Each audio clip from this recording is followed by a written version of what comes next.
Hey everyone, the name is Erik Thor, and as the crazy INFJ mastermind I am, here is my black cat. Actually, it's not mine, it's my girlfriend's, but it's still a very wonderful cat named Marvel.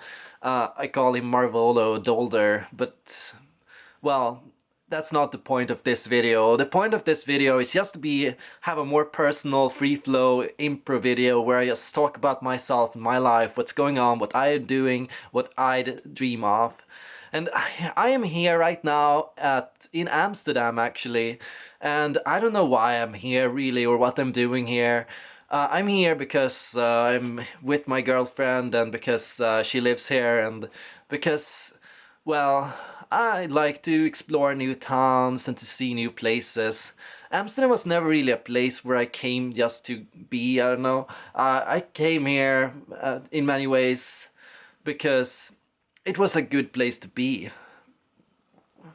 And I will say, like, I have always kind of fell into everything that has happened in my life. Somehow I've always just fallen into things. I've fallen into my studies and I've fallen into my political engagements in the past. I've fallen into what I'm doing right now with Neo Young Academy. I'm very good at falling and I'm kind of good at adjusting and accepting that fall.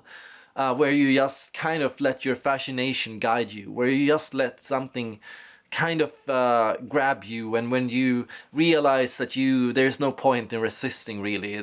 The point is just to see where it leads, to learn and explore everything about it. Most of us don't get to choose our calling. It's our calling that chooses us. I've always believed that it's not we that pick our ideas. We don't define what ideas we will have. It's ideas that define us. It's ideas that tell us, here I am, do something with me. And so it's been with like everything I've done. Like I've come to accept that my ideas, my creativity isn't mine. It's something that's given to me because I deserve it.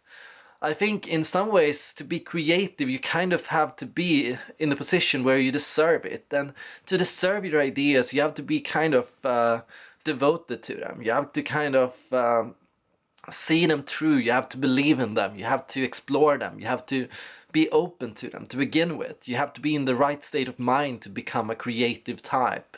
My archetype that I've always identified the most with is the magician archetype. I don't know why I like it so much, but the magician archetype symbolizes in many ways creativity and ideas and inventions. I've always identified with those wacky scientist, inventor guys, but I've never really been the scientific scientist. I've more been like the wacky astrologist or horoscoper or something. It's I've been a, I think, I guess in many ways the magician is also an archetype of control. And I can see that in some senses because I've always been very organized in my ideas and my beliefs. I've always been very coherent in it all. I've always worked from a bigger picture, and the creativity often comes from having this bigger picture, by seeing how all ideas align together and how they all connect and fit into a bigger system. I've always seen how ideas kind of just fit with this system, and that's why they appear. Ideas that fit with my system come into me, and that becomes like what I express outwards. That's the idea I get. If I would have a different system, I would get different ideas. If my system was something different, I don't know, depends on what kind of history I might have. Perhaps I had gone more into philosophy, maybe I would have gone more into physics, or maybe I would have gone more into the spiritual route. Perhaps my ideas would be completely different. The goal is just to have a good solid system, to have the bigger picture, to frequently meditate, to frequently detach, to frequently look from the world from the bigger picture. I don't know. I know this is kind of a rambly video. Still, I think sometimes you need those. Sometimes you need to just express yourself openly and see where your minds lead you, because I find that feeling types in particular need this free flow. INFJs that focus too hard fall so much into thinking. The more you think, the more boxed in you become. And I don't see a problem with that. I see and understand the value of systems and logic and rules and focus and everything. But I find that, I don't know, feeling relies so much on daydreaming. A feeler needs to dream. A feeler needs to just let their minds flow freely. Because when your mind flows freely, you think about, you get to reflect on who you are, what your goal is, what your life is, where you are in life, where you're headed. It gives you time to introspect. It gives you kind of the freedom to think openly. As a feeler, you're kind of the person that just goes in with blind belief in something, even if it cannot be proven. Or maybe it can be, but maybe later. Maybe not. A feeler just can't prove it in the moment. They can only feel it. They can only be guided by that dream or that vision that they had, that image that they had. Feelers have this need to just be free flow, and if they don't, they lose their motivation, they lose their sense of direction, they lose their sense of, just being able to be at the height, at the peak of your creativity, at the peak of your insight, your wisdom, and at the peak of your inspiration level. I've thought a lot about things like, for example, consciousness lately. I met with an INTJ recently for fika, and he showed me a lot of consciousness research. And I kind of always have had this idea that being true to yourself is to be in full touch with your consciousness, to be at the height of your attention, your consciousness, your awareness.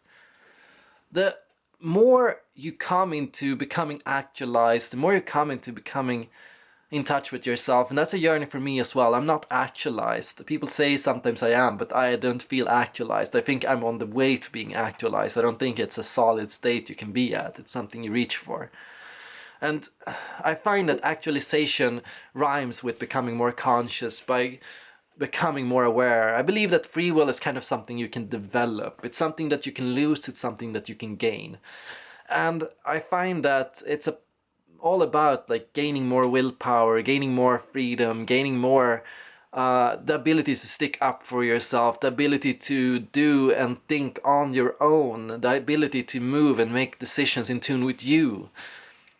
We are all like searching for consciousness, and I find that I believe fully that the key to becoming more conscious is to learn about your personality type and to learn about what puts you in a state of flow and what you can do to be in and to maintain this sense of flow. Because when you lose it, you start acting on impulse, you start doing what people tell you to do, you start kind of falling into the reaction phase of just, I don't know, being controlled by other people. Being taken over by anger or by your lesser emotions, being kind of losing kind of who you are to what you think you need to be to survive in the world. It's important not to fall too much into that. So these are my thoughts today. I am just rambling about, acting on your beliefs, becoming more conscious, becoming more aware, and gaining more ideas and becoming more creative. These are the things that I try to do to become more creative as an INFJ. And if you enjoyed this video, if you relate to any of it, feel free to leave me a comment down below and let's get to know each other better, because I am so happy to have all of your comments, to hear all of your thoughts, and to be a part of like this growing community where we all learn more about each other and where we learn more about ourselves. So that's all for now. Thank you for watching this video, and I hope to see you more soon.